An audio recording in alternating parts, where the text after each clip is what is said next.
based on true story. Terus aku juga niatnya ingin mengajak orang-orang ya kalau memang mati rasa ya coba kita rasakan mati rasanya. Sakit yang ku rasa ku pendam dalam diam, namun ku tak kuasa, ku tahu aku berharga.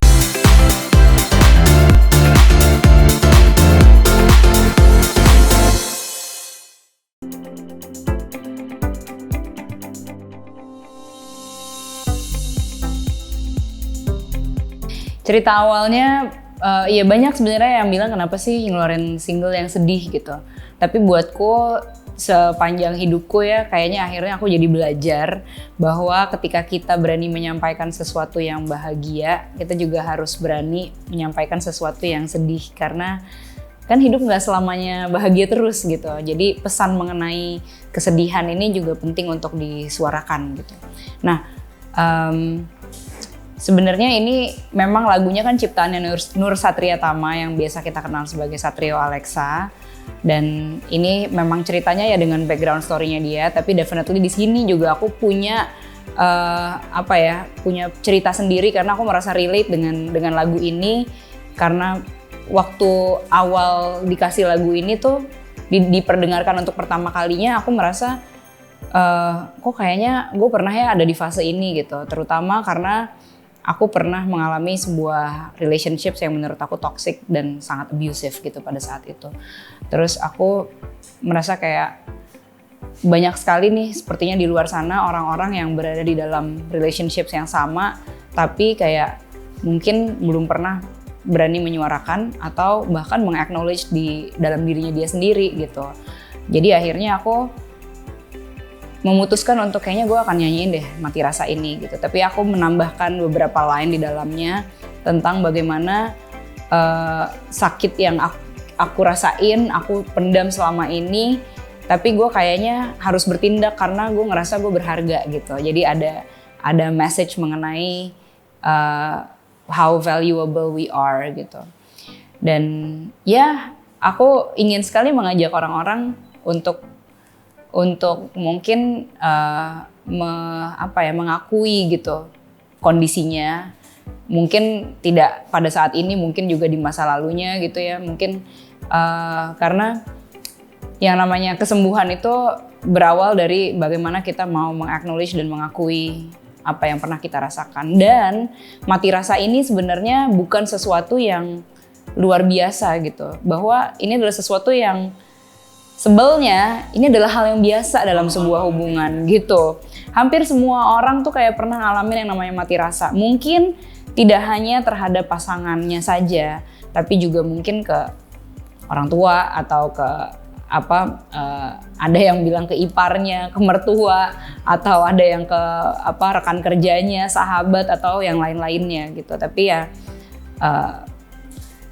kita harus mau membuka mata bahwa ini adalah fenomena yang terjadi. Dan memang bener sih kata Mbak Neta, ini kan topiknya gak sering gitu ya dibahas. Betul. Padahal kan sebenarnya itu sangat-sangat normal gitu. Iya betul, ini sangat-sangat sebelnya ya adalah karena ini tuh normal, hal yang mungkin terjadi dan biasa terjadi gitu.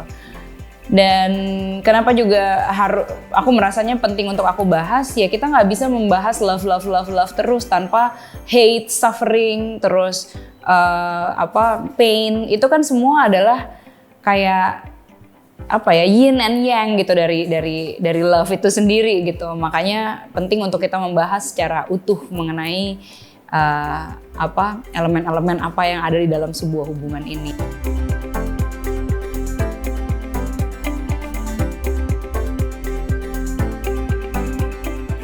Iya, tadi sebenarnya waktu itu awalnya bukan langsung kayak gue pengen deh nyanyiin ini, jadi ada hesitation di aku. Ada hesitation dalam arti aku tuh soalnya pernah membuat statement yang mungkin ada juga di media gitu ya, bahwa aku percaya lagu tuh adalah doa gitu. Jadi aku tuh nggak mau menyanyikan sebuah lagu yang kayaknya tuh nanti bakalan takutnya kejadian di aku gitu. Tapi since aku pikir-pikir sebenarnya ini udah pernah kejadian. Terus kedua ya tergantung niatnya gitu. Niatku kan bukan untuk supaya viral gitu, bukan gitu juga kan gitu. Sebenarnya Ini based on true story. Terus aku juga niatnya ingin mengajak orang-orang ya kalau memang mati rasa ya coba kita rasakan mati rasanya gitu. Maksudnya what's next gitu kan. Jadi kemarin ini juga banyak banget dapat DM dari orang-orang yang bahkan bilang makasih gitu ke aku. Thanks ya Din, karena lo gue jadi tahu ternyata selama ini gue tuh mati rasa. Gue pikir selama ini gue sabar atau gue pikir selama ini gue udah move on gitu. Ternyata gue tuh kayak mati rasa gitu. Jadi aku merasa bahwa oh iya ternyata memang ini ya gitu. Ini adalah kenapa aku mau membawakan lagu dengan tema yang seperti ini.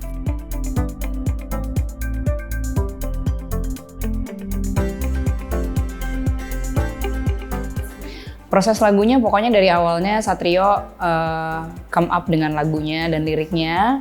Kemudian aku bikin demonya, tapi dengan Suga waktu itu. Nah terus begitu aku bikin demonya, aku merasa kayaknya ada satu part yang harus ditambahkan karena ada bagian yang kurang atau kayaknya lebih pas kalau ada bagian ini nih gitu. Jadi akhirnya aku tulis lagi melodi dan liriknya. Kemudian demonya udah jadi, udah sih lebih ke waktu itu ya setelah masalah perizinan segala macam selesai, kita bikin workshop. Dari bikin workshop barengan sama satu bandku gitu ya, untuk ngerasain aransemennya tuh seperti apa sih yang paling cocok gitu. Karena kan namanya lagu pop tuh sebenarnya aransemennya tuh bisa luas banget, bisa dengan orkestra, megah, grande atau gimana gitu ya, yang teriak-teriak gitu atau yang gimana lah gitu. Tapi akhirnya kita menemukan satu pendekatan yang menurutku itu bisa memberikan nyawa terhadap lagunya. Jadi kita memutuskan untuk sangat membuat aransemennya sangat sederhana gitu. Jadi sangat sederhana tapi kayak nyampe gitu ke hati yang mendengar, dingin, menyayat, apa adanya gitulah gitu kira-kira. Dari situ baru dari workshop baru aku take vokal. Jadi itu udah terakhir, habis itu mixing mastering. Itu prosesnya berarti berapa lama? Sebenarnya di skip gitu ya, maksudnya kan itu terjadi habis itu berapa minggu kemudian gitu, kayak nggak langsung gitu. Di total mungkin kayak sebulan 2 bulan gitu.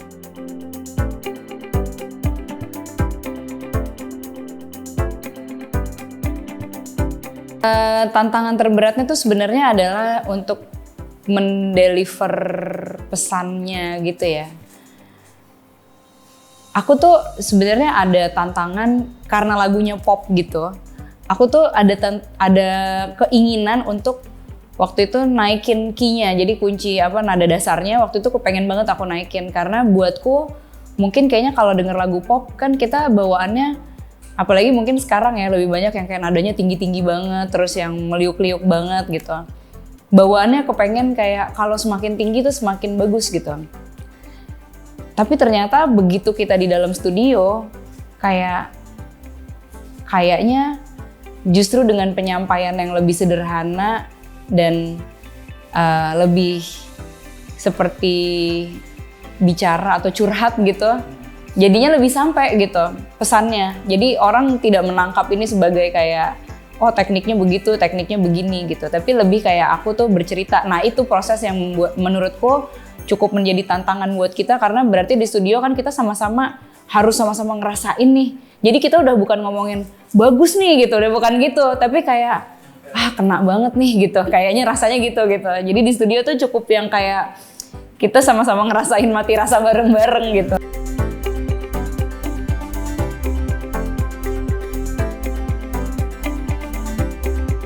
Yang aku buat di situ.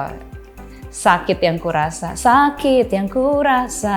ku pendam dalam diam, namun ku tak kuasa, ku tahu aku berharga. Itu. Oke. Kenapa favorit selain karena buat sendiri ya? Karena pokoknya buatku mati rasa kan mungkin terjadi pada hampir semua hubungan gitu ya. Ya mungkin ada juga yang belum pernah merasakan. Tapi pokoknya keputusannya apakah untuk lanjut atau tidak lanjut itu kan sebenarnya terserah pada masing-masing orang. Tapi aku sangat berharap semoga apapun keputusannya tuh didasari dari kita tahu bahwa kita berharga gitu. kita lanjut karena kita berharga atau kita tidak lanjut karena aku juga berharga gitu. Jadi ya pokoknya gitulah.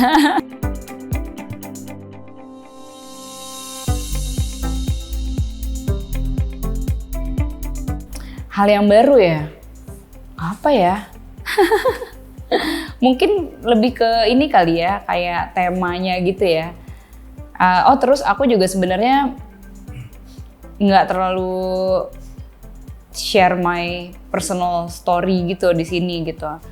Dalam arti kayak pas aku bikin video klipnya juga, tadinya tuh aku kayak mau menyelipkan ceritaku gitu di situ. Cuman kan aku kepengen ini tuh secara orang menerjemahkannya secara sangat universal gitu dengan backgroundnya mereka sendiri-sendiri, sehingga aku nggak kayaknya untuk pertama kalinya gitu ya aku mau menuangkan itu, tapi kayak direkturnya bilang enggak, it's not all about you gitu, biarkan orang tuh punya perspektifnya masing-masing untuk Mati Rasa ini gitu. Itu mungkin hal yang pertama juga aku lakukan. Terus yang kedua juga ya karena temanya, aku belum pernah mengangkat tema mengenai Mati Rasa ini.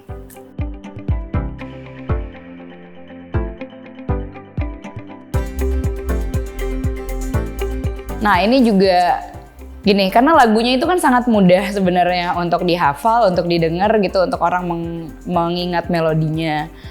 Jadi waktu itu memang aku sengaja memilih Syatoto Prasetyo, di mana dia tuh selalu poetik banget gitu kalau untuk menerjemahkan dalam bahasa visual.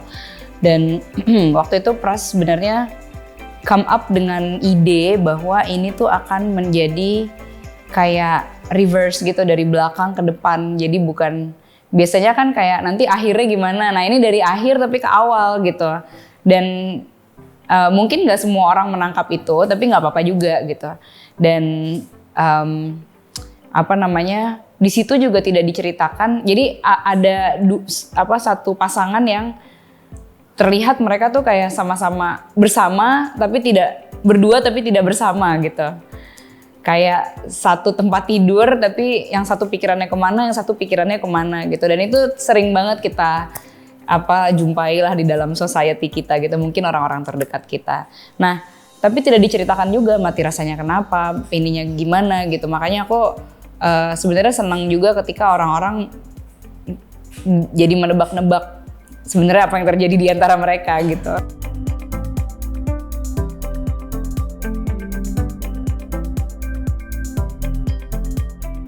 Harapannya sih ya semoga suka sama lagunya, karena basically dari kemarin juga ada orang-orang yang suka banget sama lagunya tanpa mereka sedang merasakan Mati Rasa gitu.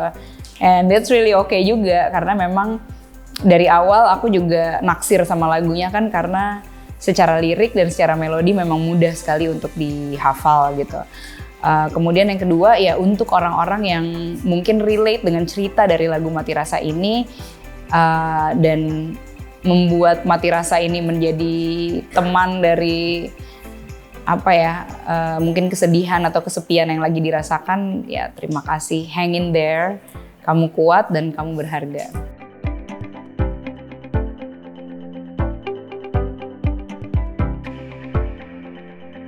Yang pertama sih pokoknya ketika kita mungkin mati rasa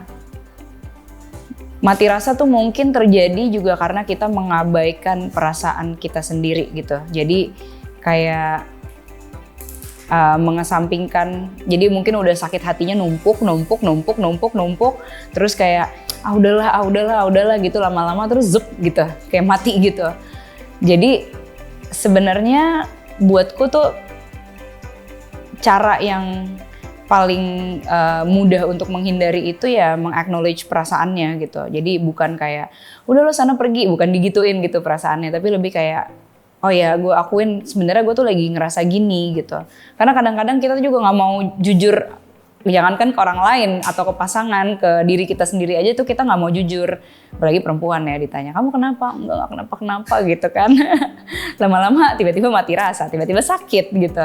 Nah itu yang aku merasa kayaknya perlu untuk berkomunikasi, tapi tidak hanya ke pasangannya, yang lebih penting adalah berkomunikasi ke diri kita sendiri gitu.